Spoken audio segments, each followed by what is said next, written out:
Well, Saturday night's move by security officials to mount roadblocks on major highways to enforce curfew time in Nairobi has elicited mixed reactions. However, the curfew was one in a list of other measures ordered by the president on the 26th of March in a bid to contain the spread of the virus, which is in its third wave.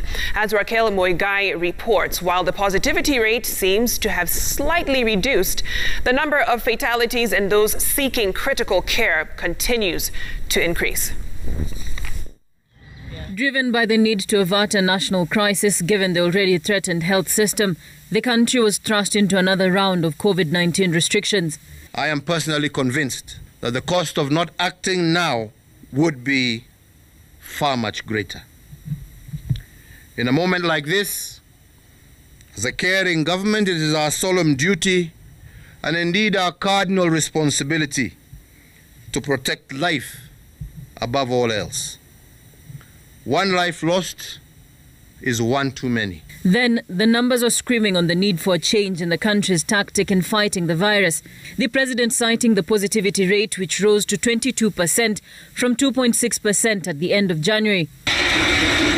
The last 1 month seeing security officials ensuring the restrictions are implemented. You are risking your own life. You are beautiful. From several arrests made of those who opted to congregate in bars past curfew hours, and on Saturday night, mounting of roadblocks on major highways as a wake-up call to Kenyans on the need to respect curfew time.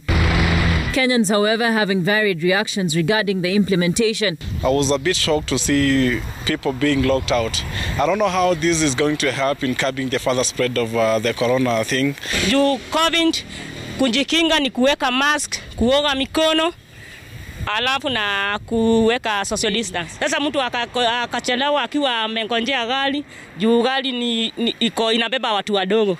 Ukipewa sheria kishawekwa lazima ifuatwe.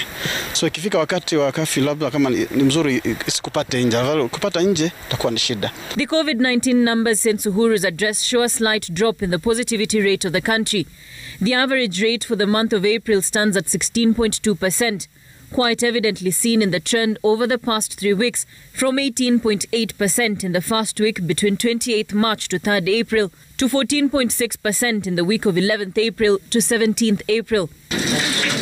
While that may bring a sigh of relief to many, if the numbers of those seeking critical care and admissions is anything to go by, the country is not yet out of the woods.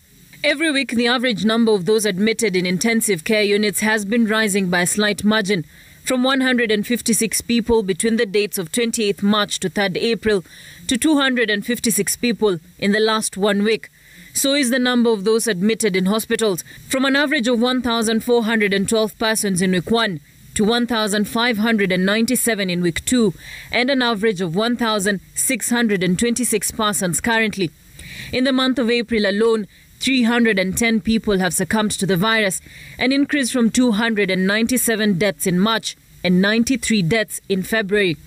With such numbers, it is quite evident that the COVID-19 pandemic continues to test the health system in the country, and with projections citing that the peak of the third wave will only get to flatten around mid-May, the baton of responsibility lies heavily on individual action.